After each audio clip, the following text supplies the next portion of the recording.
Ia, whaatalo whātu ia te oile nei tūlā o le fiafi. Ai le amataina I tātou ia punou mailo wau o le a o amataina I tātou se talo. Moli fo ila tātou pol kalame I luma o le atua. A walo na amataina. Amen. Ua mātou watu ia te oile nei tūlā fiafi tamā. Sa mua I whaalongolongo fo I lau upu se teimi ua tuanai. Whaataita mā, lau wha manatu ia te mātou I teimi uma. O lau upu e fou I teimi uma le atua. Alleluia. Whaatai le au whaingaluenga sa molina, sa moli mawina fo I lau le lei malo matatia I le tuanai ua uma. I le nei tūlata mā ua mā watu ia te oe I mā ua nei ma le au auna. Amen. Tu watu ia te oe fo I le nei pūl kalame e pei ona masani ai I asolulu. Ngā ngapa ia, mana umia lau F쏘ɪᴜ e whaimata I ala ia te ima ua. Ina ia moli lo fina ngalo. Ina ia halu le upu, halu ma le mana, e ai aina ai se nganga le tua. Amen. Nisi foi o maua mai le nei pol kalame le tua, iai le whaunga ia te I latou, ta tala le whaalongo whale nganga, I ma ua foi le au whainga luenga le tua. Ia iai lau whaunga ia te I maua. Ona o Yesu ua wala au atuai. Amene. Amene. Amen. Ia. Tu mau pēr whakatawa. Lo whakatawa o te mea ia o whai masui e mā o nei le sunga I whai au ia Pastor Mike Peretta. Ia po le whatonu fo I o le nei TV. Ia e whawhero e atu I si o tātou a inga I le nei tūlā fiafi. Mā lo lava le unsai o whai fo I si tuaila titi o pol kalame. Ia au te teritonu e le o hawhaina I ro fina ngalo. Amen. Amen. Ia whawhero I atu tātou a inga. Paanga masani, o wome masani. O le au whainga luenga le tua. Mo lato whalitua. Ai mai se fo I ta māma tina mātutua. Whanau fo I olo maua maile nei pol kalame. Ia, o te talitonu ona ua tu ngā fo le fiafi. Ia o le a amata tātou pol kalame. Wha malo le ono sai mai. Wha malo fo le mafuta mai. Manatu o lo e ngā lala le upo le atua. Amen. Ai, o le a tātou amata. Toi wha manatu atu tātou ainga le nei tula fiafi. O le tātou pol kalame mulimuli nei o le nei tau sanga. Amen. O lona winga, ua umal tātou tusi, ai o le a tātou tala noa, ini a o onga, sa tātou mawaina mai le nei tusi. Amen. Tau lia fua I o le tusi o ruta, e nā o le whaona mta upu. Amen. Ai, o le a tātou tala noa I le whiawhiri nei, ia maklausa lo ia I lo tātou tusi. Amen. I le mata upu mua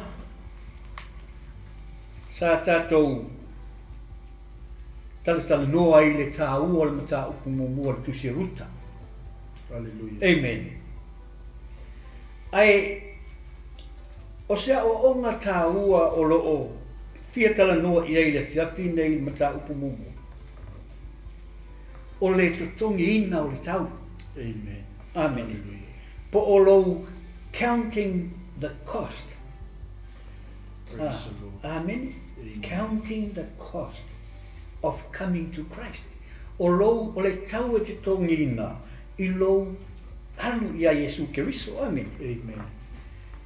Mana tua foi o le purpose o le tala I a ruta o lo o whailo mai le tusipa ia se fe au tāua. O le alfe au tāua lea. O le tau e tutongi e le tangata, ina ia mawhai o na halu le malo le tua. Amen. Amen. I le tusi lau ruta, e ese le tāua o le filfilinga e whai le tangata. Amen. Amen. Lua, e tāua fo i le whai unga e whai le tangata. Amen. Amen. Mai o le filfilinga na whai e ruta, mumua. Na filifili ruta I mea sawa ai ona mata. Amene. O mea sa whaalongo iai ona talinga. Amene. Ai ole whaai unga. Whai mai ole whaai unga ruta. Na fua fo i le mea na ai iai ona matama whaalongo iai ona talinga. Ona ia au nai lea matausi iai. Ia na oni. Amene. Olona winga. E tā ua tele le whiwhilinga ale tangata. E tā ua fo ila na whai unga whai pasta. E se me te fia sa wai. Le vaenga leo le whiwhilinga. Mo. Ia ole a wha au. Amen. Mana tua. Ole me mo mua lava. Ina ua au na ruta i ana auni. Sa ia te ia le mea tau ole a. Ole faithfulness. Lua. Sa ia ruta le mea e tau ole loyalty. Po le tangata fo i lea e ana. Tolu. Sa ia le wha mawhana whana. Virtue. Wha. Sa ia te ia le alofa. Amene. O ruta foi. O ia o se tangata ua talitonu i lea tua nau. Amene. Ai se a. Awa ina ua whaile whai unga ruta. Sa ia to tongi le tau. Amen. She paid the price. Whai maila ia. Mua. Ua tu ua ruta le mawhana whana o lona ainga. Ua le mana o ruta e toi fhoi i lona ainga pei ona nau i aina onu. Ai ua tu ua e ia le mawhana whana o lona ainga. Ai sau e muli i ana oni. Ina ia mawhai ona wha mawhana whana i ana oni. Ile mata upu e walu lon whai upu e sfulu ma le iwa ma le lua sfulu tusi e matai. Whai mail whai tauina. Ona sawa i lea o le tasi tusi upu. Ua wha pia mai i a teia. Lea awa oe. E o te muli atu i a te oe mea uma e te maliu i ai. Mana tua lea o sau o mga oe muli i a Yesu. Ona whai lea i a Yesu lea awa oe. O te fia muli i a te oe i mea uma e te maliu i ai. E whai mai le tali e Yesu. E whai lua o alope. E whai fo i mea e momoe ai manu. Whelelei. A o lea tali i o tangata. E le ai se mea e moe ai ia. Amene. Ma ngai o le tali. Ma ngai o le tali e Yesu mwhai ai. O lea le winga o le mea. O lea ua tu ua e na e ruta le lona ainga. Ai ua muli i ana oni. Amene. Ua to tongi e ruta le tau. Ai ata ua. O mawhai o na tātu tongia le tau. Ina ia tā au nai i le tasi tangata. Amene. Whai mai le whakalai ngā Yesu. E whai lua o alope. E whai fo i me mo moe ei mani whelelei. A o le atali i o tangata.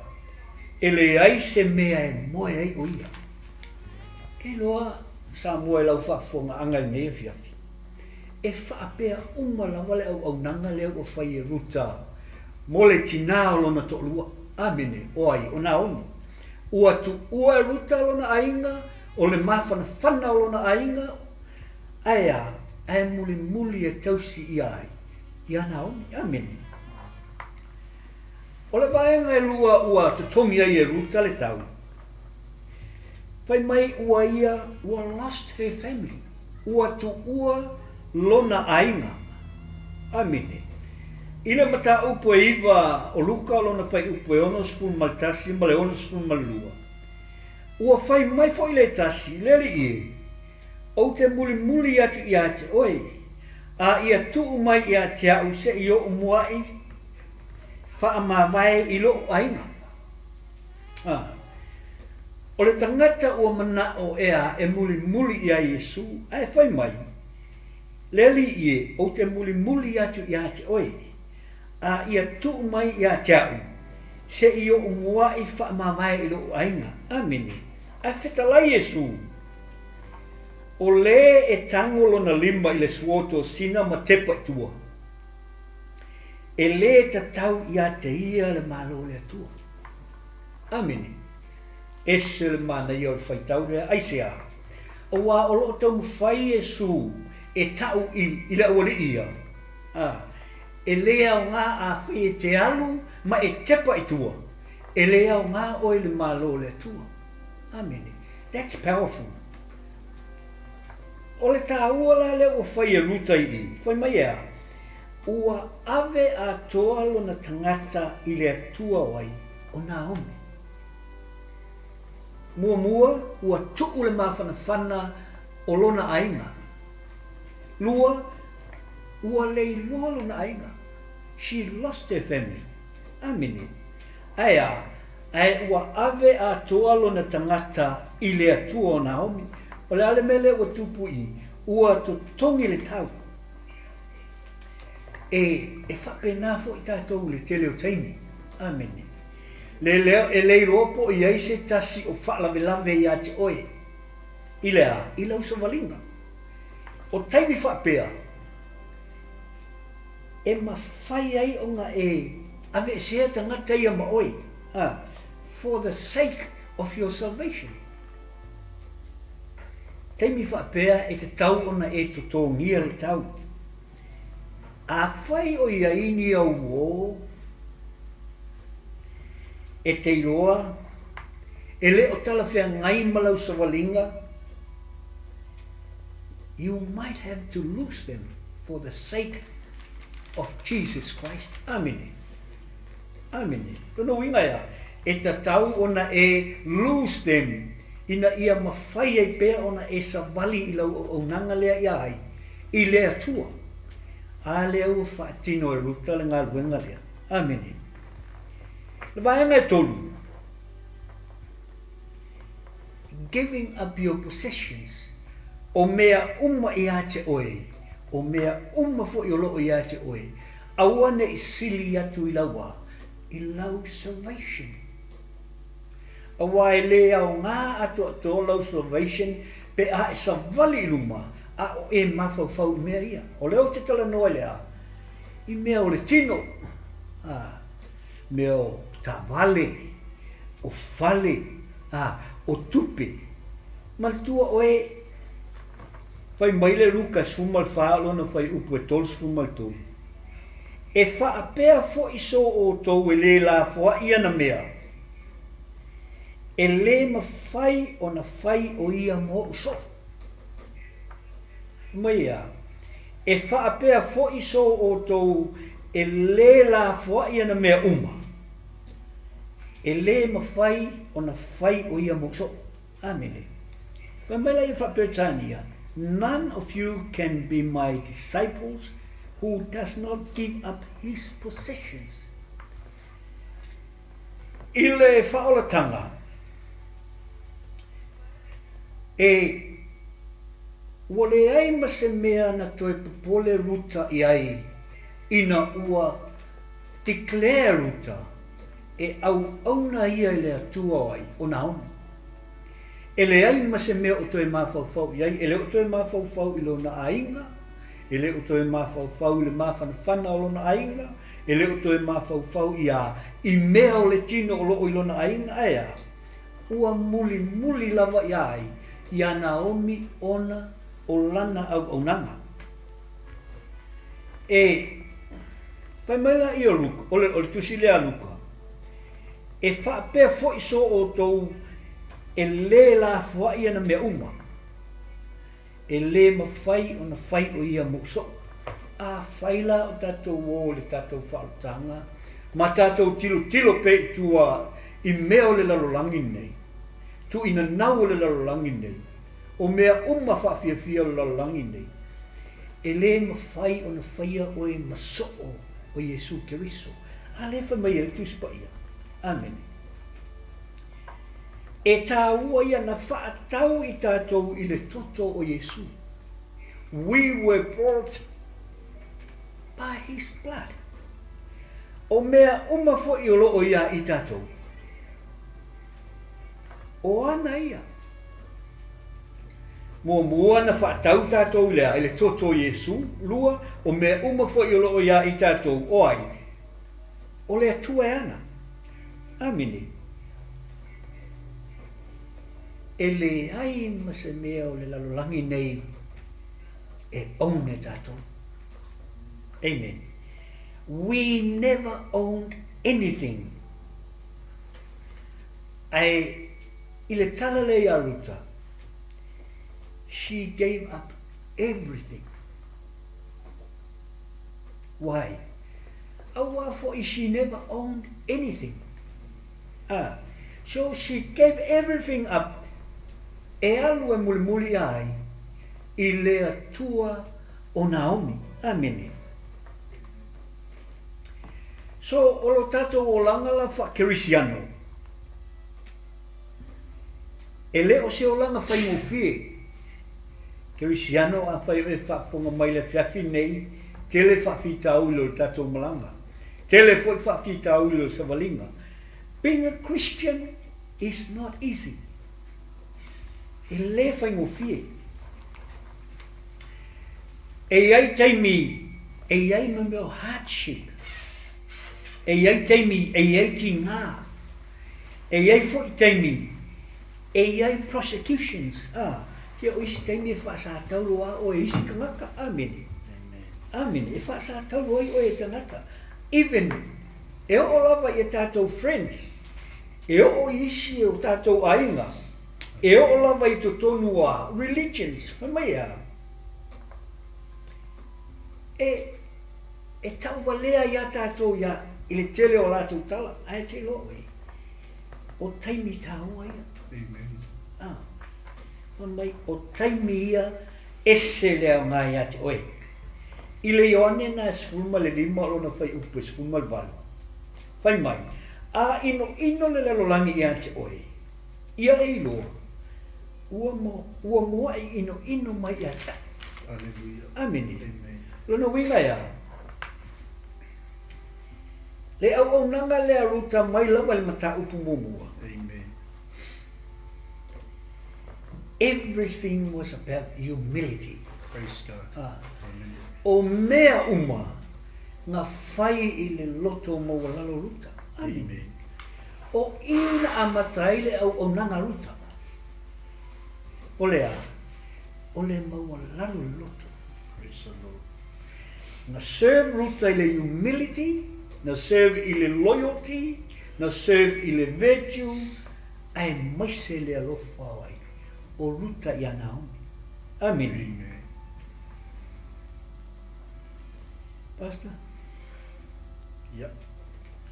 F쏘ɪᴜ le taita, f쏘ɪᴜ le whiawtai mo le talaina po i o le tapo kalame ne fiafi e whatalofa atu e lātou uma lava o lo ilunga o le tatou lai. Aftai tele lava i ngā autou ngalwe mawhai lewa yaso ma lewa yaso. Ia te lo lewa umona whatalofa atu le taitai. Ia ai mo i lātou lo ilunga o le tatou pokalame le taimili nei. Tai mamole atu le nganga whaftai tele lava. Ia o lo o tau wha le tonu le tau. Nei no whanga o lo mato iai. Ia ai angalelei mai le li. Ia o lo F쏘ɪᴜ mai fo i tātou umalawa ina ia maua se connection ni lei. Amen. Ia wa foi lau sila mai moa ma lau whaafonga mai fo. Pe ona sau no le sunga ia tai o le tātou pokalame muli nei o le nei tausanga. Pe ona ia tātou pokalame tu whaasolo i whaialo fina ngalu. Amen. Ia i lunga o le series le tātou te iai o le demonstrations of faithfulness. Palonglongo a malitoa fo i le whaasoa le sunga ia tai manewhiawhi. O loo whaamawhaina le tau po le cost. Na tutongi e le tina ruta ma whapena o na tapena e le tina ruta. Na mafua ai o na o mai le whaamanuianga i tutongo le ainga o na ona. Whaatasi mai lātou umalawa. Ai o le matango fie ma le oli fo o le loto nefiafi. E ui le ano anoa i ma le tele o a o onga ma le tele o fi au tā ua o lo tutono o le neitanga. Ia ai o lo wha mawhainga nefiafi. the cost she pays. Le tau na tu tongi ina le tina. Amen. E pei lava o le tau na tu tongi ina e lo tato li whaolo Yesu Keriso. Lewa saungia ruta ma ta pena ruta. Se ata mo I tato. E le whaingo fie le tato whaoltanga. E le whaingo fie lo tato mawaina o whaamanuianga. Amen. E le whaingo fie lo tato mawaina o le whaolatanga Yesu Keriso. Mo I tato I aso umalawa. Amen. Le laua ma iai le mta mua e toe au maini vainga ta ua ia au ni mea fo ina tupu e whapenao na toe whaamalosia ma toe whaamanatu ia te I tato ia I pei ona iai le tato sawa linga ne tau sama. Ia pol kalam muli nei. Amen. Ale. Amen. Tai will be done. Ia whaialo fina ngalu. Ia wafo I lau sila mai moa malau whaafunga mai lewa yaso ma lewa yaso. O le amatoe savalia mta upu ta itasio nei tusi. Ia mas ia o lava I le mta upu muli I le whai wina. Ia wa lava ni whi au ta ua mo tatou. Misi mai sisi mea o maa, ala ye sisi mea o maa. Amen. Misi mai sisi mea le lei, ala ye sisi mea le lei. Amen. Ia maua se oso le lei mo tatou malava. Au lava ne ia se alofanga o tangata. Amen. Au lava ne ia se excuse o tangata. E le I whaalongo e le upo le tua. Ai ole, matango fie ole, neimta upo lo ma iai ma le sunga te tai atai. Ole tala tuspa ia whapea ole tinaya ruto se tina wha maoni, o se tina wha tuatuaina. The mother Ruth is so loyal and faithful that she allowed God to bless her beyond belief.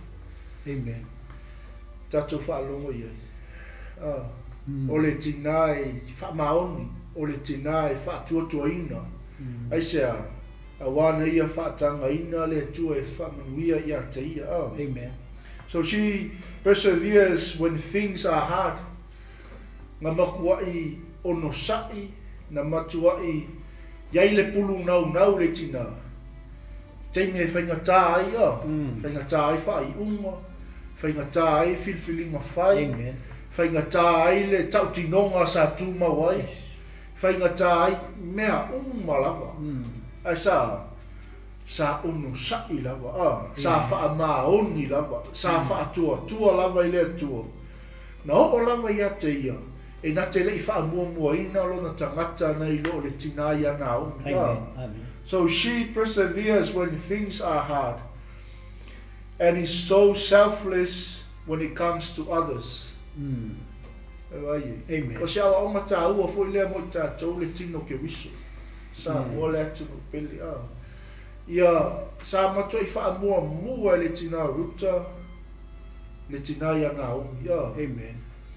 E ui le whaingatā o le tūlanga wo ai, e ui le matua I whapena o na tau tino le tina o le mea te aluai o le mea te o te ai, o lo atua e whai mo atua. Amen. Ai sa whaamua e ruta tina ia na ongi. Amen.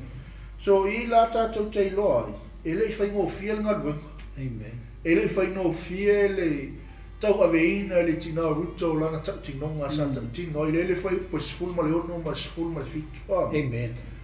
So o I whai lo au mai e ni au onga le lei mo tātou. Ina ia mawhai ai o no tātou I loa mo tātou mautinoa. E tu tusa tangata malawa le silafanga le atua. Praise God. Praise God. Men and women are equal in the eyes of God. Amen. I eleli, pe te laititi, pe te whiololo, pe te matua. E tu tusa tangata I le silafanga le atua. Amen. I tātou te iloa, isa ia ile alofa whamaon. True love exists. Yes. Taimi o whaingatā, taimi o le solonga le lei, taimi o le whapenao na whaingatā o le wholaunga. Ai sa ia ile alofa moni ma le whamao. Amen. Sa tū mau wai le tautinonga. O I whaiolo au mai a te tātou le tāua o le tautinonga tāua o le awai the importance of commitment. Wai a mai a te tātou umalawa le ngā te tono tātou ainga. Tono whalwhainga ruenga. O le wala aua le atua i a te oi. Le tāua o lau tautinonga. The importance of commitment. Mea umalawa ia po o whaataitainga umalawa ia na umai le tina ruta. Mo I tātou umalawa. A true character of faith. Wow. O le tangata moni o le whatuatua. Tangata lo iai le winga moni o le whatuatua. Kai se alanga ele iso lo muli se mea. Ele whapena ngā ruan whapea turuta ia nā omi whapania ui lau sunga ua. Wa umakwaro malos. She was a true character of faith. And olesi mea ta wale ye the reward of faith na maua le tina le tau yo le fatua tua. So wale maua e lea ma le matau tia o onga au mai a te tatu. E whapena fo yon tatu savalia mo tatu whataitai ai. Le anga o le afionga le atua o lo tau tala mai ma feta lai mai mo tatu yaso malava. Amen. Amen. Wīele tua. Amen. O le si mea matau tia le I pasta le tina tu leo no le sunga ia tai.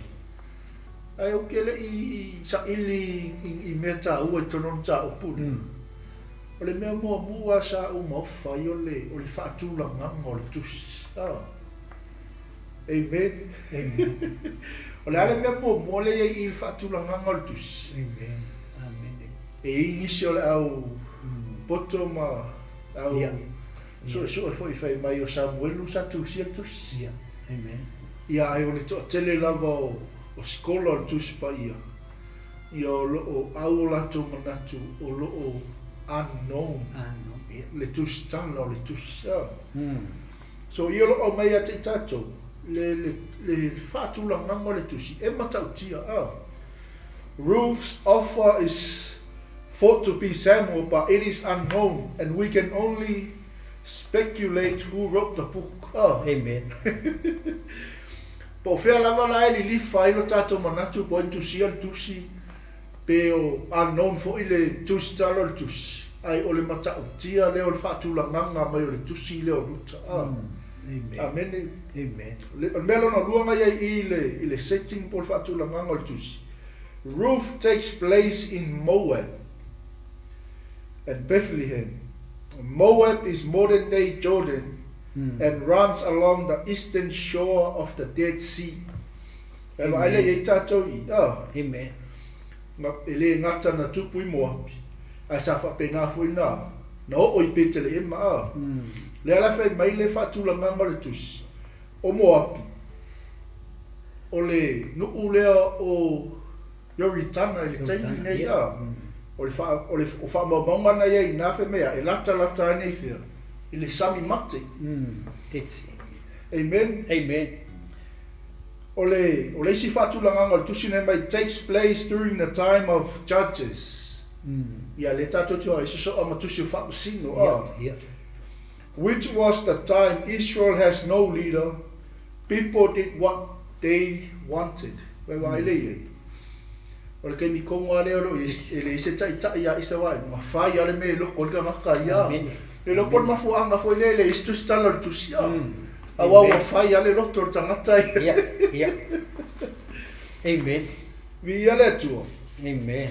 Pe yo le mele ma fa le lo to nefia o le fa tu langa me o le tus o io lo mo moli mai ia te tatu le mata utia o le tus. Amen. E le istu stalo a fe meia le maua le au puto tuspa ia. Pe mi konga le ka pe apel no o le tu le staita. O fai ale me lo tu tangata ia. Amen. Ia ai ia le tu. O le matau tia le o tusi a ruta lo au mai ia te tātou le ata o le wha o la tanga. Amen. So e ui lava la ile ngai o inga le move mai o ili meleka malona a inga ngai Petele mai mo api. Ai sa iai le ao le tua. E ui na ve sea mo na tali. Ai sa iai le ao le tua lunga o Naomi masiona ainga. E ui na tu ua o repa. Ai sa iai le ao le tua lunga. Ya Naomi masiona ainga. Famela yo le si me taua le Naomi tells the girls to leave her to go to their mother's land. Ai o i o loa. O lo puna whanau e le tau tinonga le tinaya ruta. Ia leli. Familia na tu ua o repa. Ai sa nofo lava ruta ma wha maoni, ma wha tua ya Naomi. Amen. So Naomi and Ruth travel back to Bethlehem. Ta vaile le koe suinga mai o le pe a kako ongo sa'i ai ia. Pe a tātou wha maoni ai le mea wala wina ai tātou e le tua. E ese le matau tia.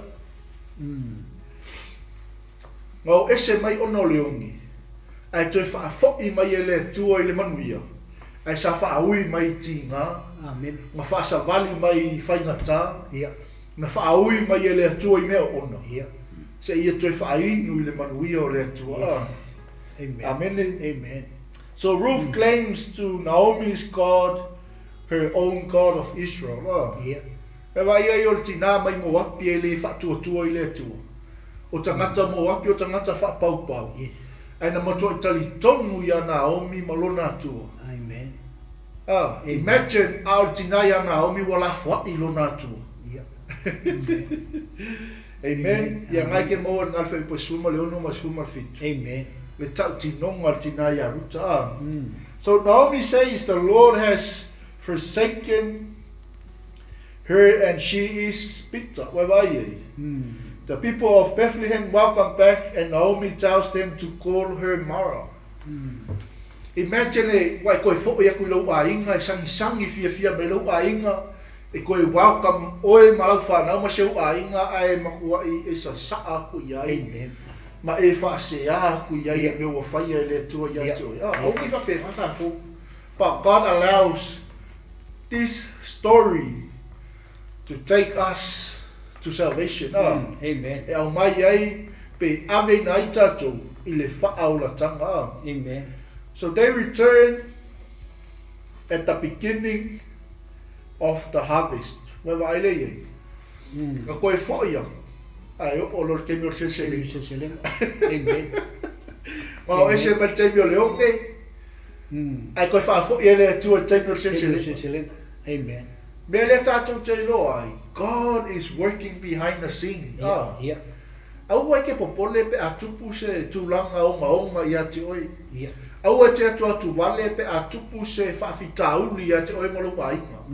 Au te popole pole a lava le me tula i mai ia te oi molo wainga. Whaatua. Au na ma le whaamaoni loa tua. Leanga o loa tua nga ke posisi inga oi yona manuia. Amen. God will reposition us to his blessings. If we stay loyal and we stay faithful. Amen. Ia leli. Ia kai me mulmuli ia pasta na tua tulole le sunga ia tai. Sei fa o matula wae kai le mam tau mo le matoi a mata mai ai. God provide for his people even in the midst of famine. Fai o savalia lo ainga i leonge ma tulanga whainga tau le savalinga ma so se whaafi tauli ma lu i tau o le ngei fo launga tātou te iai. God provide for us. God will provide for you and your family. Lona lua. God uses our suffering to accomplish his purpose. E whaongai le atua lo tātou puapua ngā. E whaongai le atua lo e whaapuapua ngā tia ino i tātou. E whaatauru uina ailana wala au ia te i tātou malawa. Amen. So o mosai ai whawhitau, o mosai lui tau o le savalinga. O mosai tofo tofonga o lo walauina. Leanga o ngai whaakanga e le atua. E whaatauru uina ailana wala au ia te oi. Amen. Malau au nanga. Amen. Ma le wala au le atua ia te oi. Mea muli. Ruth claimed Israel's God as her own, which was a huge deal because she was a Moabite who did not believe in God. So the key thing here, commitment to God often comes through commitment to His people. Amen. Amen. Amen. A character of faith. Amen. A character of loyalty. And she was a dedicated mother to her mother-in-law. Amen.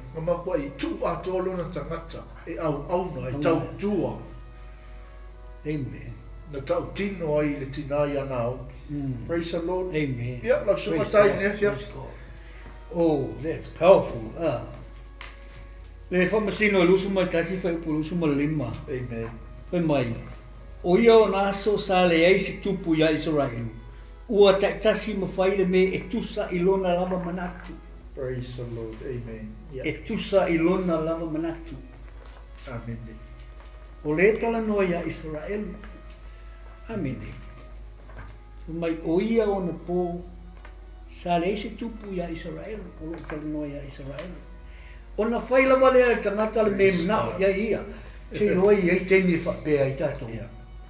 E ei teimi e whapea i fo i tātou savalinga. A lek loa lunga le top, tai. A mata loa na whapea tangata. Ka me ua leise whamasino. Wa pei o le mea leanga kupu ia isala elu yaso ia. A o ese kangaka ia a mai ele kua se me sasai. Pei o le femen. Pei sa whaile femen ma se mea fo ilea e a fo i. E sasai ele tua on tangata le taimi ele o yeise tupu. Taimi fo i. Au ba ele whape e whaasolo a kua whamasino.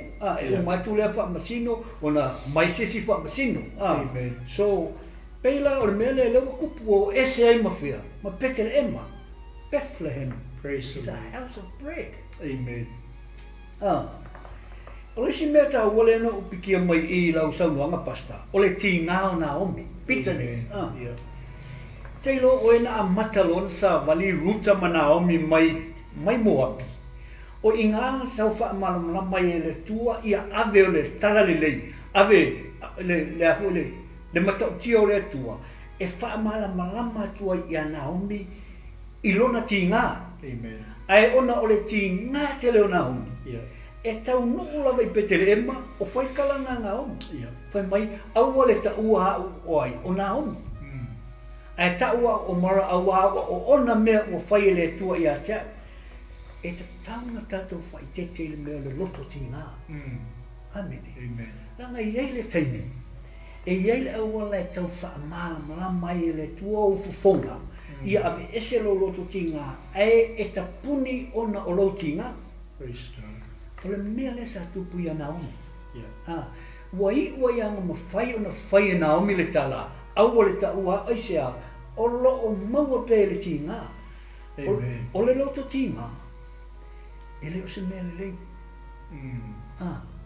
Aisea, kei lo o e mamano i o te iwi. O le loko ki ngā ngaka, kei lo e le aini ma se mawhauwhaunga le lei e o i a te oe. Every time you see something, e le whakaui e te ti ngā. E polokai fo i oe. E polokai, mai o le mea fo i lea na tupu i a Naomi. Ua loto ti ngā tele. O lono winga e te tauna tātou whai tete i taimi i tātou te ti ngā i awa e le ai ma se whai unga le lei. E le ai ma se whai unga le lei e te whaia. E le ai ma se whiwhiringa le lei e te whaia. Pe a e loto ti ngā. Amen. Le si mea tā ua le ana e saunua e fwoi pasta o le truth. O le mea muni lawa. E le i tango Naomi e wha ole i a ruta ma o repa.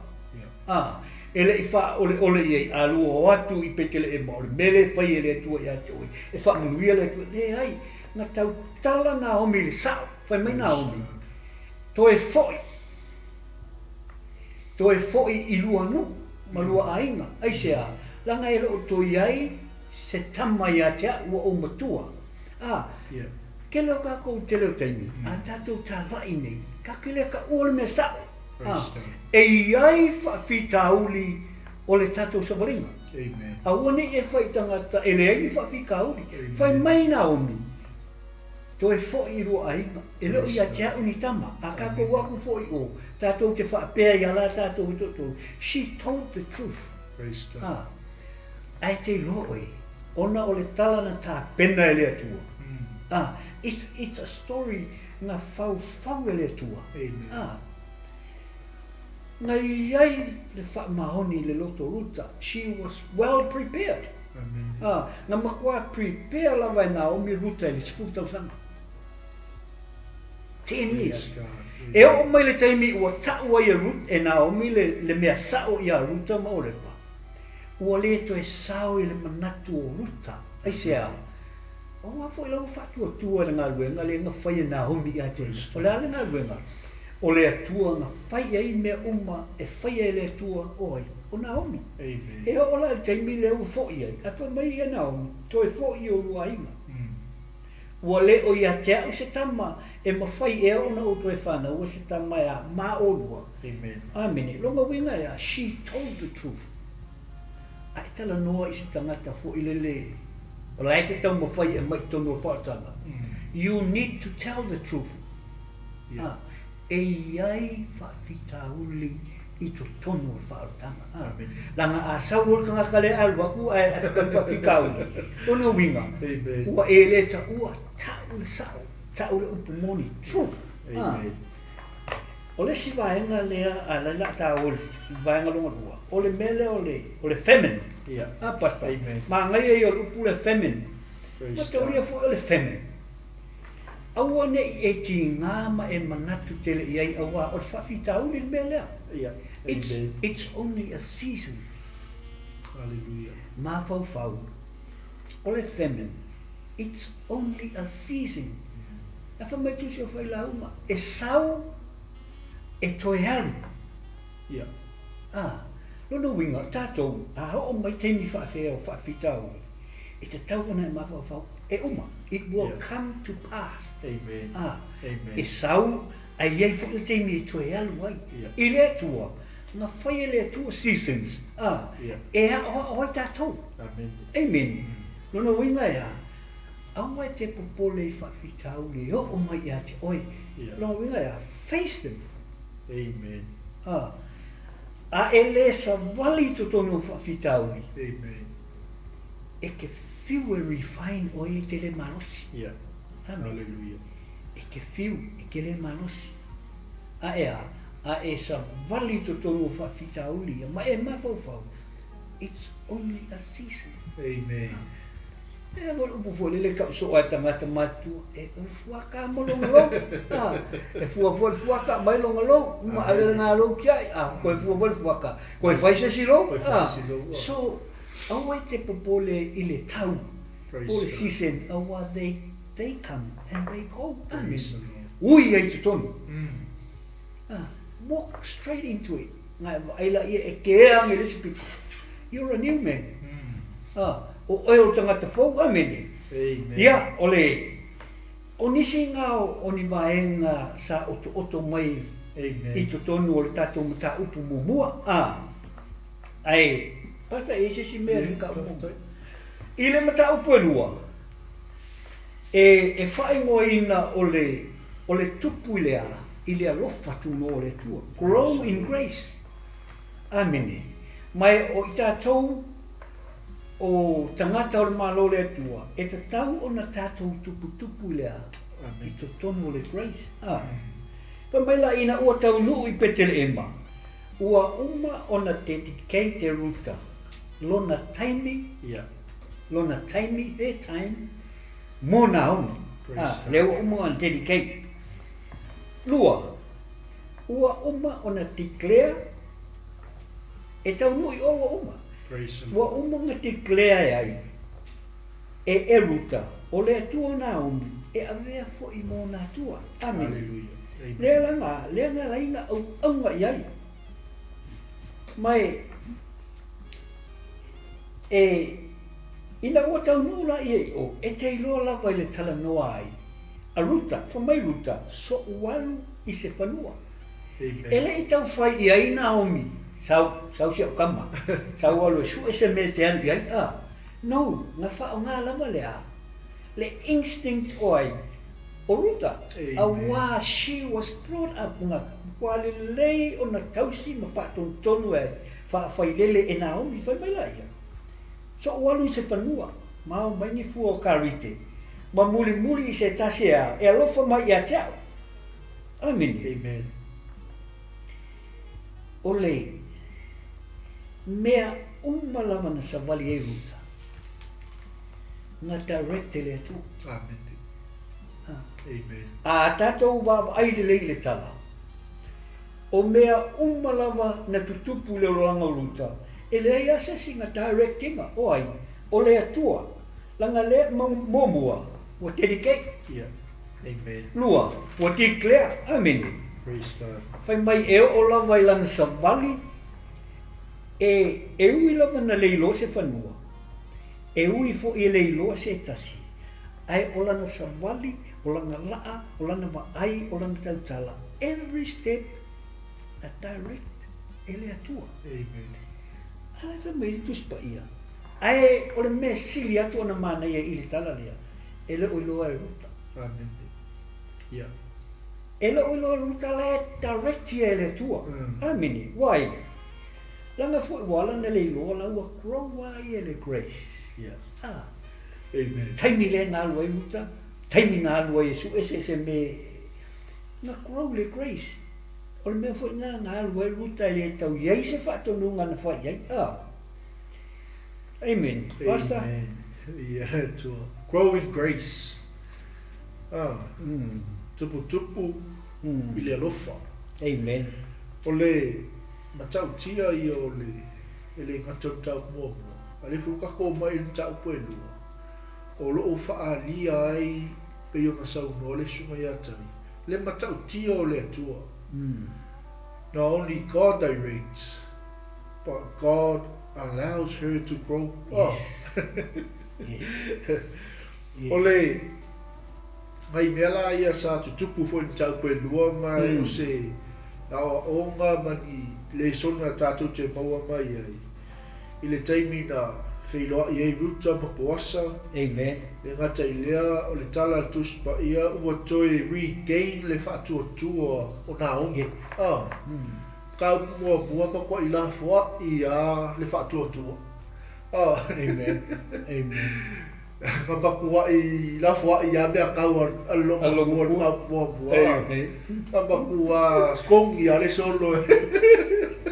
Amen. Walu watu tamaru, watu whanau, walu watu mea tō tino au. E eise saunga le mu, kongi longa solo.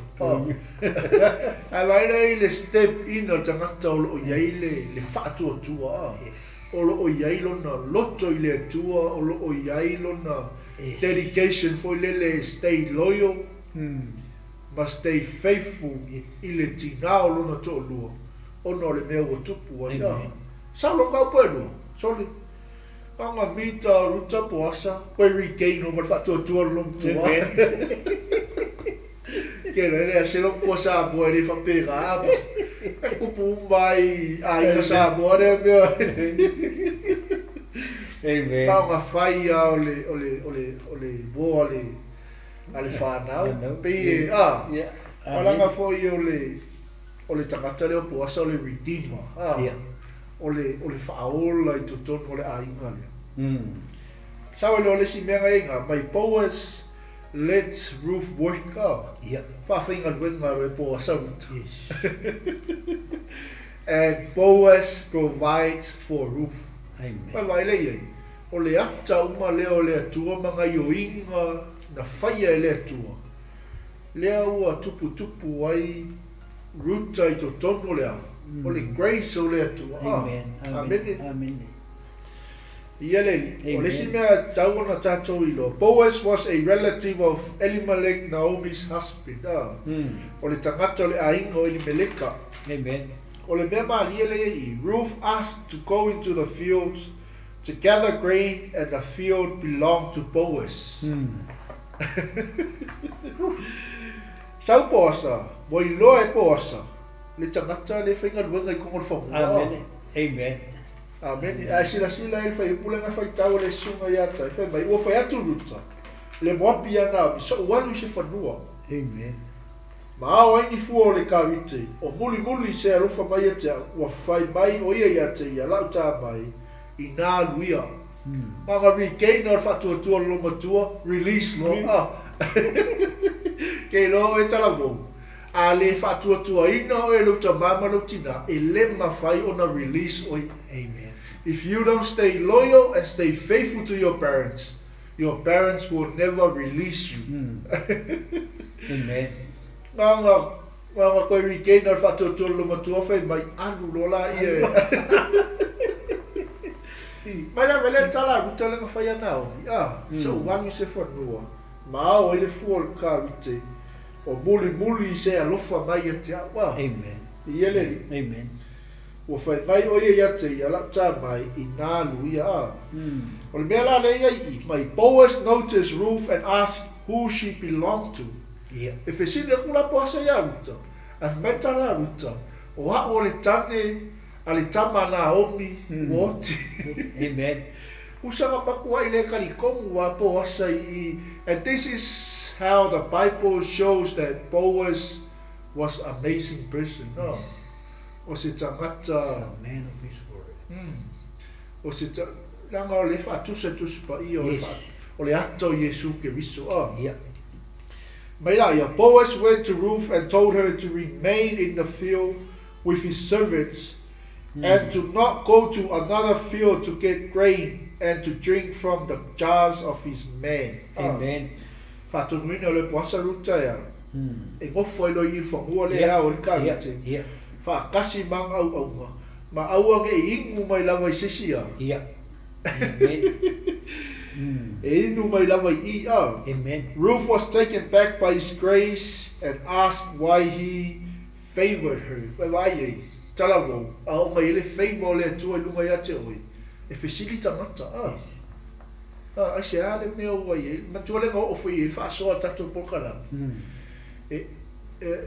There is difference between the grace of God and the favor of God upon your life. So the grace of God, e maua tangata uma le alufa tu no le tua. Ai le maua tangata uma le favor le tua. Amen. A o ina alufa ina o e le tua tala mou. E le mawhai ngā we sefu fonga le tua lunga ia te oia. Yes. Peke sa wali lungo whafi ta auli. Pe tofo ina o I tutono le afi. O whea lava, ma o le a lava le ma mau o lui tau o nei samalinga e awei o e le tua. E iai ale favor le tua lunga ia tua. E alofa ina lava o e le tua. Amen. Amen. So Ruth was taken back by his grace. Le grace oi. Wasa. Amen. Amen. And asked why he favored her. Yeah. O kalala lea po poasa na whai a ruta. E ala ngau fia ma ua lofa ia te oi. O ngā lo wha maone. Amen. Ona o lo wha tua na e tau tino ia Naomi. E li wha apea ngā whatamala pina whatala le e li au nanga ruta. So Boaz said to her, he has been told what she has done for mother-in-law and how she claimed the Lord. He acknowledged her courage and hard work and loyalty. Amen. Amen. Amen. So Boaz gave her a meal and told his man to let her work without humiliation. Amen. Amen. Amen. Awale fa tonu loi poasana au na. Au agi ko lo ke se sit ke dia. Amen. Amen. Work without humiliation. Ele wingo mele. Amen. Ia o ko kausi ia te ia. Ia o tau whapenao na whawhanga ia te ia. Whainu ia te ia. Awana ia ise me tau whaataua aina ai. Amen. Le teine lea Amen. Lewa ia le matau tia o lea lofo lea tua. Pe a tatou whaamaoni lea tua. Demonstrations of faithfulness. Amen. E tupu ai tatou lea lofa tu no lea tua. Pe o le ki word le whamamafa in taupu le lua. Grow in grace. Amen. Ruth gathered grain until evening and went back to Naomi and gave her the rest of the meal she did not finish. Well, makau ki o le favor le tu. Ele umanga tau sange ruta le. Le mea. Le mea. Amen. Ai pesili Naomi. Naomi asked whose field she gathered grain in that day, and Ruth told her, Boaz. Yes. Amen. Amen. And then Naomi began to praise God. Amen. Okay. Wow. Not only she regained her faith, and she began to praise God. I say, because of the good news. Yes. Langai ai malama Naomi ya puasa. Puasa ai. Ole tangata ole aingo Elimeleka. Amen. Lea wanga le leia ruta. Amen. Amen. Amen. So in taupulai lua.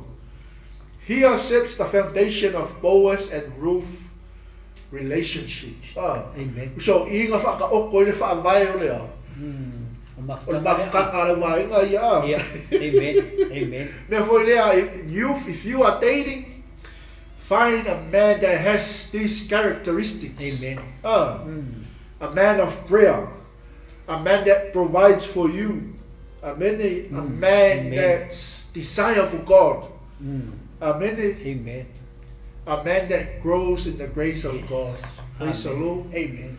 Awai ke popole me ole tino le nei. Stay loyal, stay faithful. Yeah. Amen. Amen. I lo wala uina. It's a pena le atua le si tangata mo oi. Yes.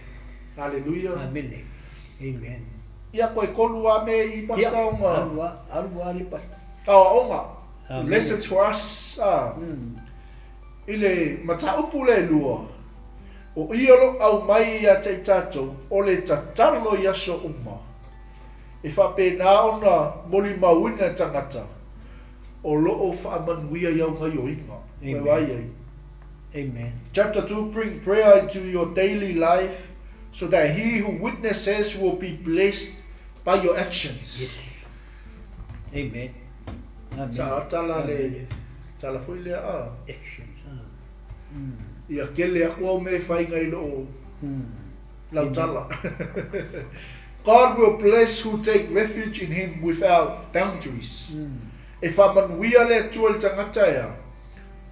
E whalangolango atu ia te ia e au noa mani ia. Amen. E au noa mani pā fwoi e whapenga onga. Yeah. The story of Ruth displays God's love and how it has no boundaries. Eleni ni patua oi fwoi ia. Eleni kwa oi. Amen. Our suffering is for our own good and personal growth with Wīʟ. Pēnga ua e pangatia I lo walawina, ma le mea o ngai ke whainga luenga I mo le malo le atua. It's for your own good and for our own personal growth. Amen. Wīʟ. Amen. Tala le ia ruta, o loo au mai a te tātou le alofa o le atua, e le ni ona tua oi. Amen. Amen. Ia le tua nefias. Ia, lau sunga tai. Aftai mo le manoa. Me o tua oi e silfa la iskani. Kele ka ngaka misa I tua oi. E a telo tua oi. E nofo lava tangata ma ave I lunga le pā o le tua oi le. See, they build barriers. Ina ia. E kele o ka ngaka misa I tua oi. So, e le tala notus pa ia le mea ese le whetau I martangata malan sa walinga. Amen. Lea ua, mai o le tupu, o le grow, o le grace le ia ruta. Lea ua mo le mawinga I lea. I le relationship lea ruta mana haumi. O le ane o lo tau mai ia youth, o le attitude, ia le leilo attitude. Lua, o lo characters. Amen. O winga uma ia, e whaailoa mai ai le tangata ua feiva e le atua. Amen. Remember, le whai mai whai au.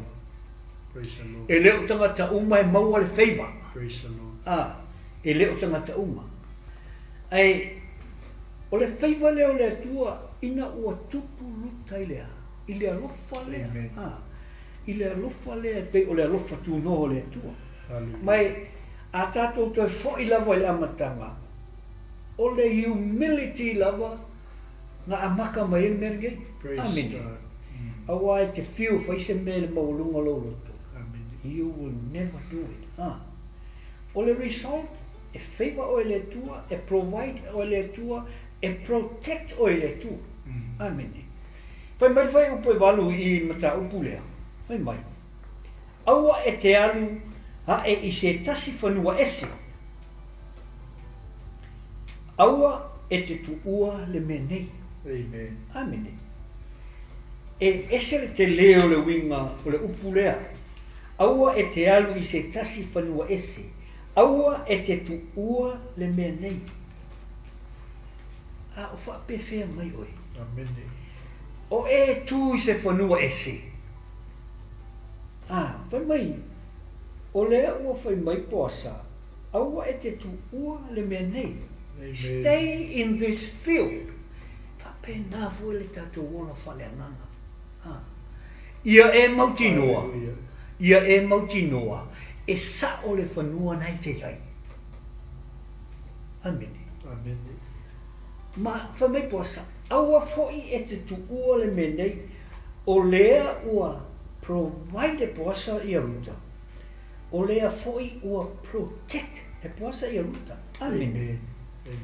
O a mai la ta ua te mini o whea le whanua o eia. Hallelujah. Ta ua lea ua whaola ina. O whea se whanua eia. O ei se whanua ese. Whamai poasa. Ua uma o na o poloa I tau le lea. Aua leanga I ate. Oe, protection. Praise God. Pui pui.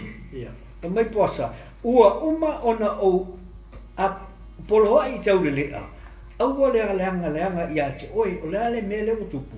Lea ua pui pui. Lea ua protect e poasa I ai. I a ruta. Whamela I a poasa. A e fia inu. Anua inu. Lea ua tala noa le provision. Praise the Lord. Ua provide e poasa. O mea umaia. Lea mana o ai ruta.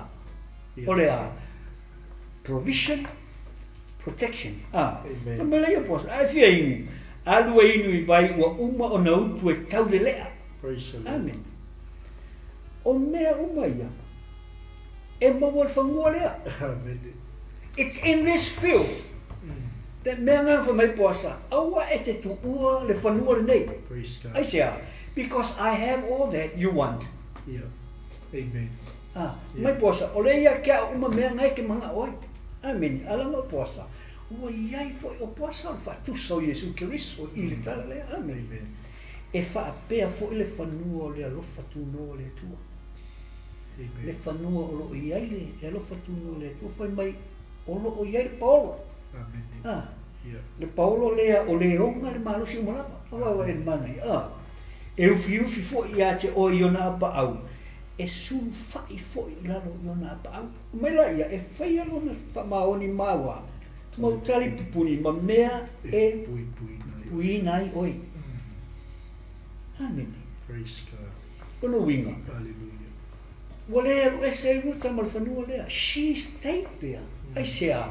Langa la ua iai le protection. Ua iai fo I le provision. Nā me tātou te le tutu o I te tonu o le whanua lea. Amene. Ona ua tūlata aso fia. Amen. Amen. O le kaimeni le ua tūlata mai aso fia. Hallelujah. I te ua tātou toi se ma le whanua lea. Amen. Ia o nā whaina ila ia o tātou. Amen. Amen. Wa o whanua le whai mai posa. O le whanua lai mawhai ei o ma pui oi. O le whanua lai mawhai ei o nā provide oi. O le ala le mea lai toi alu isai ma le whanua lea. Ia, o nga o aso fia. I ke ua e mao aku I lesi whanua. O nga e a whai manatua. Manatua where you are. Amen. Are you in this whanua o le tua? E te tauana e iai. Pastor? Amen. Ia mi ele li ne fiafi te loa maua. Malama fo ile tai poi lua. Amen. Tai poi to ne fiafi ta o tele. Ia u malava ia sa tala no to. Ina ia fa pena ona e tu mau le mea o. Wala aui o ile tu. E se ala ngol mea ma. Ai u mai ko mu fa manu ia ngale tu. E vai tala tu spa ia fi ku mai ngale vai. E mo fa ko mu 𝐿𝑘𝐼. A ngi ia ngale anga ia ki ui. Amen. Esse le pata tio le tu. So o tala posa. Stay there. Yeah. Simple. Ngofu e ngā. Amen. Aua e ke mi ngoi loa. E ke anu ese loa. Ia o ngā e le maua leo manuia o le tua wa uma o na. Amen. Whata oto i le tua mo oi ma le mea wa asaina i le tua. Because that is your assignment. Yes. Pe ke ku mau ai, ma e stay loyo ai, ma e o mo sai ai lu i kau, o mo sai ai me whapinao na whai mai le atu e ke ui ai. Amen. Mai le ke maua, ma whamanuia. Le ima se me ke le maua. Amen. Ai sea, o le tatou tali atu fo i le i le li. Langan gai o inga le a ruta na whaina ua tau tino puas. Na whapa ufa o. Yes. Ma mako e kangi whapa ufa o. Yeah. Ma whape atu o ai ea le ni tangata wa e whai a ele ni mea a. Amen. E paua pei ana whetal a sau mō le sunga ata. The issues and all the test of life, mea omala, it's only temporary. Yes. E ngā mō singa kaimi. Amen.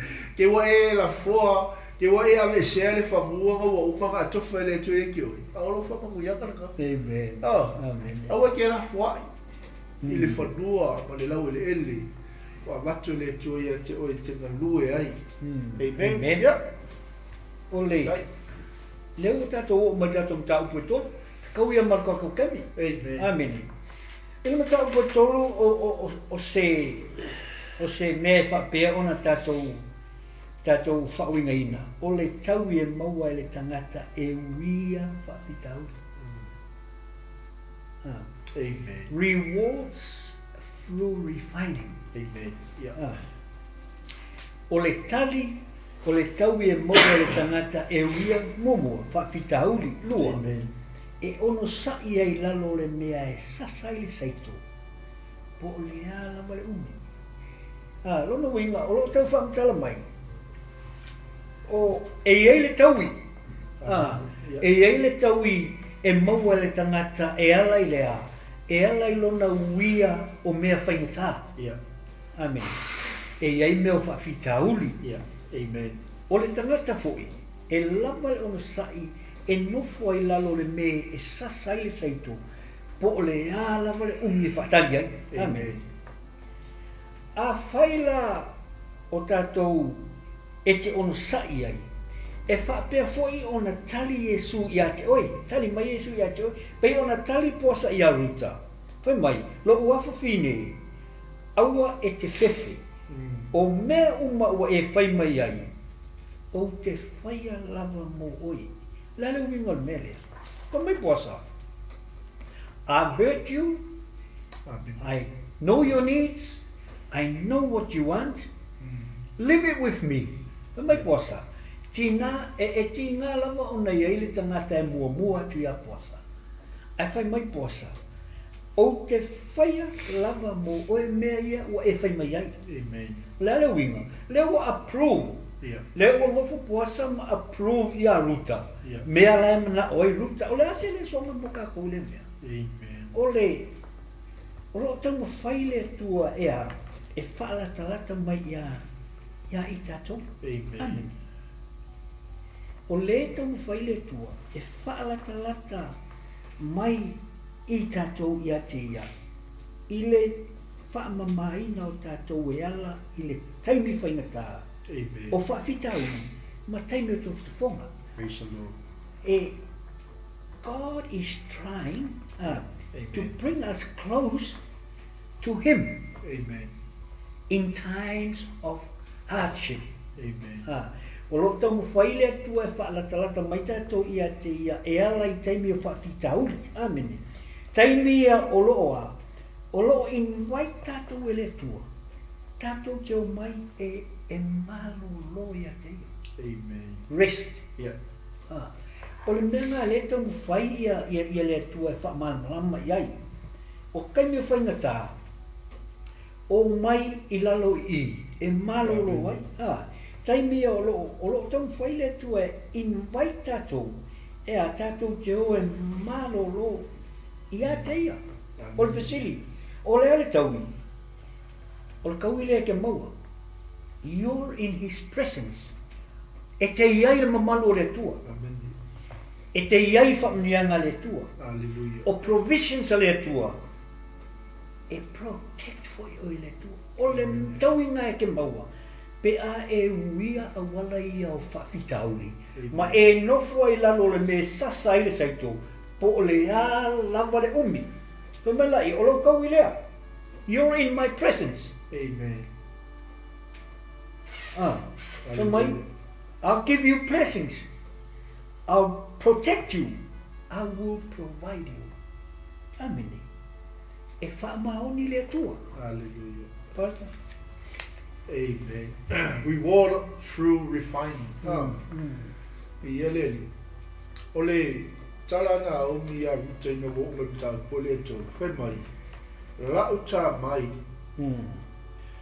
O te lesa ili ea se mapusanga mo oina ia manui ai o. Amen. Wow. Ole mei. Le wa tatou a inga e ambos. Amen. Usa wa tau tala le fafinyo na o mi male mautino. O le a e kau masalu salo al mafau ruta po. Yeah. No knowing. O le vanga foi pai, o le vanga iloa e na o mi le meo le a o ia. Amen. Langa i le me lai o le ni. Le o tatou a inga e posa. Sa o to iai mana o no fide. Fauta. O me la le ngai iloa e ngau, me le iloa e ruta. Amen. Mai o loo fa savili e ia le ka rita i le pone i le mea e sasa i santu.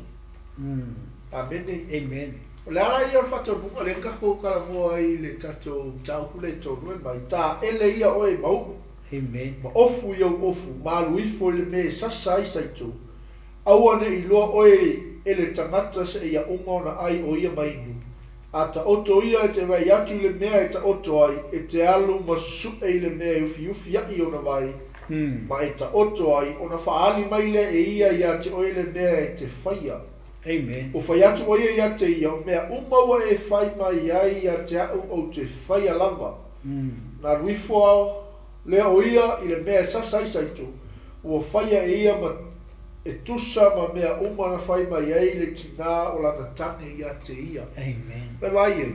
E le ai ma se mea nga whaatonu ina ia na omi ruta. Yeah. E le taunu. Amen. A ke no le mea lenga kulikule na omi. O le ustai. Amen. Amen. Wa ngo se ai nga sa mo le pe fa ko ia e se me anu fa. Amen. Ia le. Yes. Miss ia le fa manu ia nga le tu. E ai ustai le whaatonu ngā lo ta mama lo tina. E ustai whaatonu ngā lo ta itai. E ke maunga na manguia. Amen. Amen. O te lesa ili ea se mapusanga mo oe. Ia le. Amen. So reward through refining. E au mai fo ia tātou i. Great reward requires great risk. Te vai e. O le riski le o le mea le ka whai he ruta. O le boi lalo vai poasa. Yes. Male wha maoni. Amen. Amen. Great reward requires great risk. Faith is required if we want to be blessed by God. Yes. Not only ngau si kai. Ai ngā, ma whaatua tua. Amen. Ma whai e ruta ma le whaatua tua ma le ustai. Nanga le ma o ruta ea, inga ia whamanguia ma le tua ia te ia. Yeah. And God will always deliver us from our current circumstances. Nanga mele lenga whai e po asa ia ruta. Amen. Boaz delivers her from her current situation because she has faith in him. Yeah. Whatua tua ruta aisea. Yes. Lunga ustai tina o Naomi. Wanga leusika. Ili whatua tua. Amen.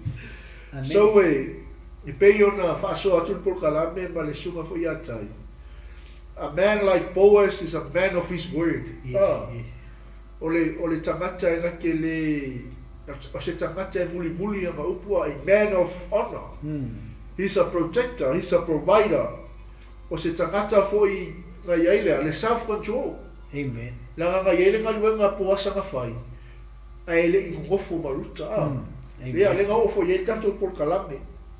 So in summary of this, I le au te lenga o le mta upu le tolu. Naomi trusted Ruth. Io se ata fo I mo tatou ma se o onga mo tatou u malava matua. Ia tatou whaatuatuaina, tatou whanau. Amen. So Boaz and Ruth are finally in love. I say because he delivers her from her current situation, because she has faith in him. Amen. So he protected her reputation and respected her. Amen. Awai, ele ngaka pui e poasa lea, le reputation o Ruta. Ai sa whaalolongia fo I Ruta. Amen. Lea e kako ke o iskemi pea o tue tatou whaso, le ngā ruenga na whai e poasa. Amen. So great rewards requires great risk. Le ngole mele whamawhai tatou taupu e tolu. Reward through refining. Yes. Amen. So we le mawhai o na o mai le tau I a te tatou. Pea kako le taking o le risk. Amen. I take I lea, I take I lunga o le mtaupo lea. O le whamaoni ma le whatuatua. Amen. I lunga o le mtaupo le usustai. I say, we are.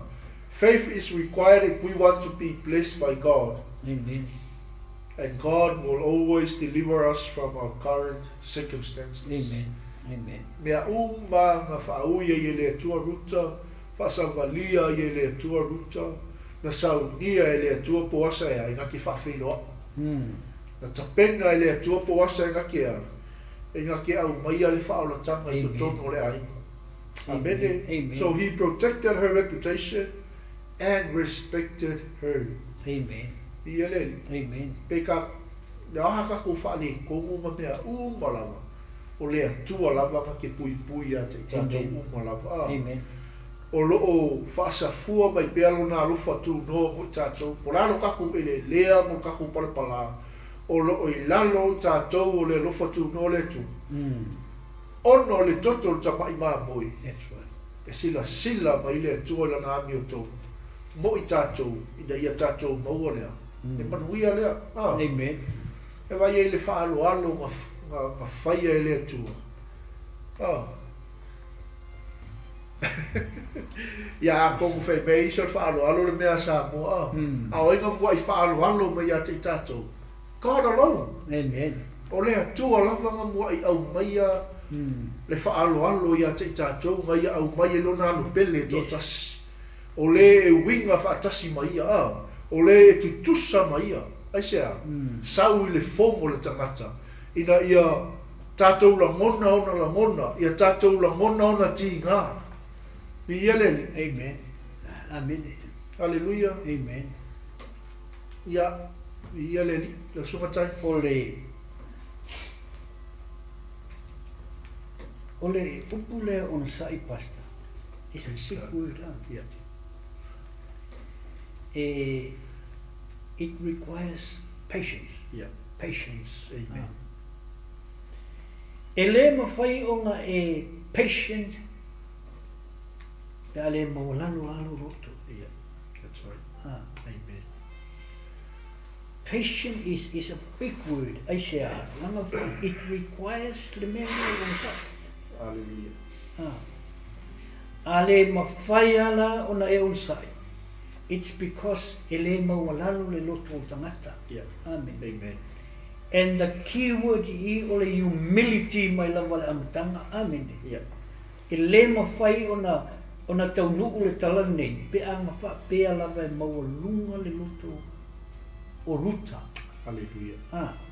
Ele I au na ruta I le mawalunga lo na loto. Yeah.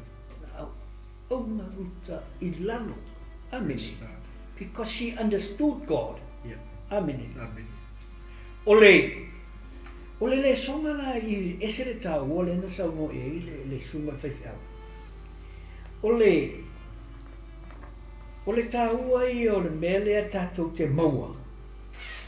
E awala mai I le refining o I tātou. Yeah. Awa e mana mia I tātou le patience lea. Amen. I lalo le mele sasa ali saitu. Yeah. Amen. Ale whamamaina tātou.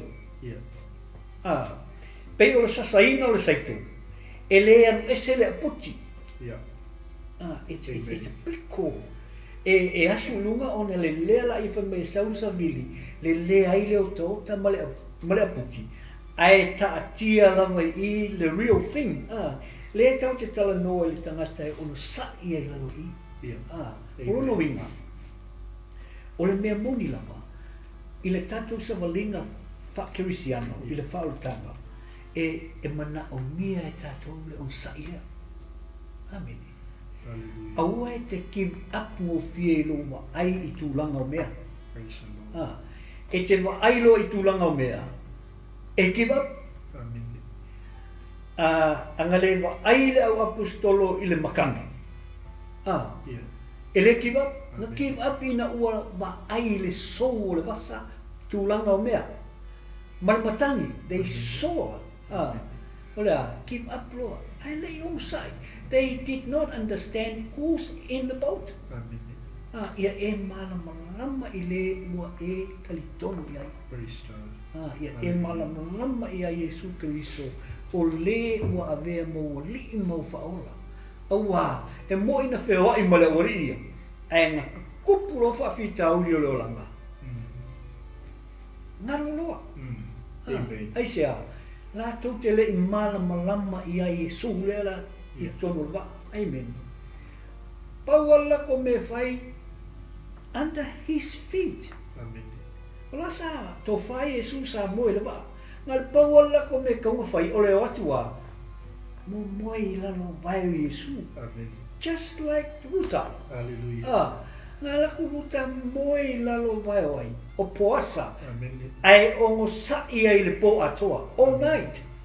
Ai sea patience. Anga whapela e malama le uso o leo Iesu. E pei o le malama Ruta I a Iesu. I longa Redeemer. E te roa. E le ea se me whai e le sami malmakangi le But o le mea ko vai e o lato mata. Ua whai e le lato whai unga.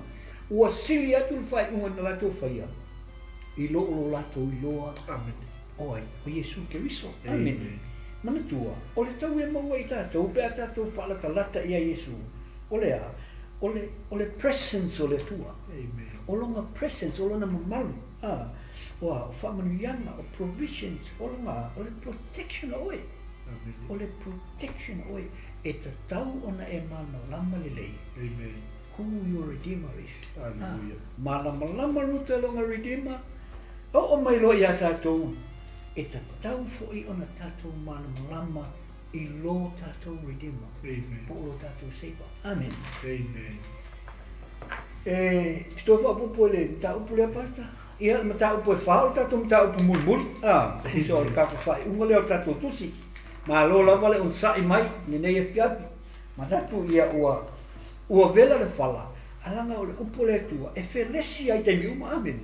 E fresh. It's fresh all the time. Tātou mta upu mulmuli. O fua e te maua I le sautonga. Amen. O fua e te maua I le sautonga. A tau lia foi. A tātou sauloto I a Iesu Keriso. Amen. Te loo e te maua mea uma. E loo I lo oli e te maua. O lo file mo. Everything. O fua e maua mai le tangata ua sauloto. Amen. Whai mai no tau petolu, ina ua sauloto ruta ua free. Lele winga, ua free ruta e whaai poipo I a poasa. Amen. Na fua mai na ai ruta I lea. I le fua. O le fua lea. A le fua lea ua mawhai ei o ngā koe restore fo ina homia e si I se pepe. Amen. I say, because they are both free. Ua sauloto umaruta manaomi. O ngā ala ia, o na fua mai eila ia o le pepe lea oi o peta. Ai o le mesiri atu na mana ei, ua mawhai o ngā koe si masapa sapai ei, e Naomi se tama. It's the fruits of being free. Amen. O le fua ua maua le tangata ua sauloto. Amen. Ki lo tatou. E whaapea fo tatou. Amen. Na sa mai e le atua lona atoatoa ia i tātou. Amen. Na sasa'a mai e le atua lona atoatoa mo i tātou.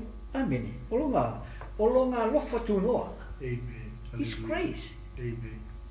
O le mea lai mana o i le atua ia i tātou. E mana o fo i le atua e awatu lo tātou atoatoa. Mo ia. Amen. Hallelujah. E le whapea e te mana o sasa'a mai le atoatoa o Yesu Keris o le atua. A e ngofo maave i se whasi mea. No, it doesn't work that way. E mana o fo i le atua e awatu lo atoatoa. Amene. O se tasi la awala le mana o i le atua. E refine ai tātou. Amen. Kasi le o wala. E mana o le atua e refine ai tātou. O le a. O le tātou tongi o le tau. Leo ka koe hoa e mea ina. O le tātou tu tongi o le tau. A watu lo tātou atoatoa mo ia. A wā na ia au maia lea. Lea lofa tūno o le atua e atoatoa. Amene. Mai, o le simple fo i lea ruta. E mana o mia e tātou. E te tau una tātou o i lalo le me e sasa i le saito. Amen. O kai mila i e refine i tātou. E whaingata. O le tele i o tātou e ui e se mai ai. Amen. Tele tātou i whaingata i e backslide. Pe to e foi tu le langa. Te mi fo le o fiu ai. To e foi lo la e tu le langa. Ai o me e se ka. Ai manu malo ina le te mi sasa ile saitu. E te whaalongo ina le oli i loloto. Ai se a. Langa le ua fulfill le harvest. Amen. A e manu malo inga le kaimile te i lalo e sasa ili saitu. E te langona le oli i loloto. O le fesiri ai sal me ke langonga ilo i oli. A wā ua fulfill the harvest. Amen. Amene. Lewa iai lea. There is new life. Amen. Kusa lewa iai se o la fou. Amene. Ua fulfill le selselenga. O le ane moa. Ua manu malo. Ea, e te le fia manu malo. Tatou a inga ne fiafi. Amen. E se le mangai o roa, o lo sa'i ai lalo. Ai se alanga e te sa o loto lo. E te maua fua ia. Fua ia o le tau mo whailitus pa ia whamatala mai a te oe. I le taimi e te sa o loto ai. Amen. Pasta? Ta tonu le ua malama fo ile ta koe whao tatou. Amen. Fa'asoa fo i mai po kalami liwa e ngole fiafi. Ia tu natu pele wa nole sunga ia tai. Amen. Lau whaafonga mai fo sa moa ma lau sila mai moa mai. Ia ia la ua manino fo i ma malama fo ile tatou tau koe wha o peo na fa'asoa le sunga ia tai i le fua o le Saulotonga, fruits of freedom. Mai lava le teimina sapaia i le tinaia na omi, e tamai titi ia, le naua malama le upua le atua. E telefoni si me fia whaasoa, i a rangai manu tatou taimi. Nau le atu natu pele ama noa le sunga ia tai na te whamai a ina le mtau koe wha. Ia ma whamai a fwoi tatou por kalame ne fiafi ia whaftai te le lava lo o sai mai. Tai fo i lo lava pale ia wa tatou pokalame muli nei o le tau sanga ia se ia toi fa e fo i ia pokalame o le tau sanga o lo foto mai ai fa tai tele le mafuta mai le fiafi. Amen. Amen. Ia Samoa ia manatu o le tatou pokalame le na. Amen. Amen. Ia e manatu ai taimi fai unga fo i le nei tau sanga. Ia o taimi fia ai le tangata. Amene. E o le taimi fo i pe e sa o loto ai le si tangata. E au ne ngalo ia te oe. E le o sa o loto e te soli e le tula fo. E pa ia e mamanu le tula fo no le tu. Au ne ngalo ia te oe. Ma e manatua na sa saa ato mai ne alo le tua mo oe. Amen. lono winga ia e mana o le tua e te avatu ia te ia ma avatu o ngātou. Toa Samoa ia o le tātou pokalame na ona ua manatu fo i lea ua ia lea ua afal se fulu. Amene. Ai o te iloa Samoa whaftai lawa i lau whafunga mai. Whaftai i lau mafuta mai ai mai se paanga masani ale nei pokalame o le ia whaia lau finangalo o lo o ala tupea i le pengata whailangi o le Global Kingdom TV. Ia ai e toi longo atu lava puia li isi o tātou ainga i se taimi e whetaui. Ia mai se taimi fu i toi amata e tātou pokalame a nei e whiawhi. Ia o te manatu ele o toi wha umia fu i ona ua tele ua le tu lewa fu i le whiawhi. Ai whaatai au whainga luenga tofia le tua o lo mawhai ona moli mawina pele nei pokalame. Whaatai fu i ta mamati nā mai tua. Mai se fu i Samoa o lo mawhai ona maua mai. Ia o le mātatalo ma le au ona nei. Ia whaapea o nanga le leile tua i ate o tau. Ia o tau maua se kirisi masi manuia. Ia e mai se fo i se tau sama fau a alo fungia ile nganga pa ia o le tua o to uma le au whainga luenga taimi sa ili ai alo fungia ile nganga pa ia o le tua ina ia whapea ona whatumu pea o tau le uto ia awa lava le whenga ia i mga luenga whai tu tonu e kalesia whamanuia le tua ia te o tau ta mamati nā mati tua ma lo lava le on sa ile nei tau sanga ia o a fo ini wha le tonu o le au whainga luenga nei wa la fo i sau sila ma sau fa fonga ia o lauto fa le tua e mapu tu ai ai i ma o nei ma le au auna le tua ia Mike Pureta o ia fo i o le fa tonu o le nei TV fa tai lau sunga Mike le F쏘ɪᴜ mai fo i pokalame ai ona o tatou taimi ua le lava fo i po ua uti ia Samoae ia manuia whainga malolonga o le nei po si mia i tātou o tautou whanga ina ia whapea o nā maua se malolonga le leia la whai mai tai awa ena ia e vi ia pea le tua ona o Iesu whataita mā vi ia pea oi le nei tu la fiafi ua i ufo i le nei pol kalame sa tau mu whai eile au whai ngā luenga le tua so se mea mātou te whaia le tua ia maua i so vi inga ai nā tia pea li tangata e whatawa whaamanuia si o mātou ainga o lo mwhai o na maua mai le nei pokalame le au whainga luenga le tua mo lātou whalitua ta mā o tina mātua e maise le lolo o Samoa maunga te tele te i o i maunga iti le tua le whainga malolonga fo i le nei po tu atu i lātou ta mā aso fia o le nei tau sanga ua o fo i si ui pui i lātou o ame te tupu le tua awane ngalo o loo iai oe e vi ia pea lau fio.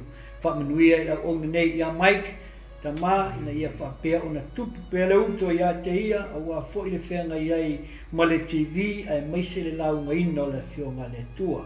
Whaafitai ta mā, whaafitai Iesu Keriso, whaafitai nganga pa ia. Ona o Iesu. Amene, ma amene. Amen. Ja, F쏘ɪᴜ ia malolonga o le fiafi.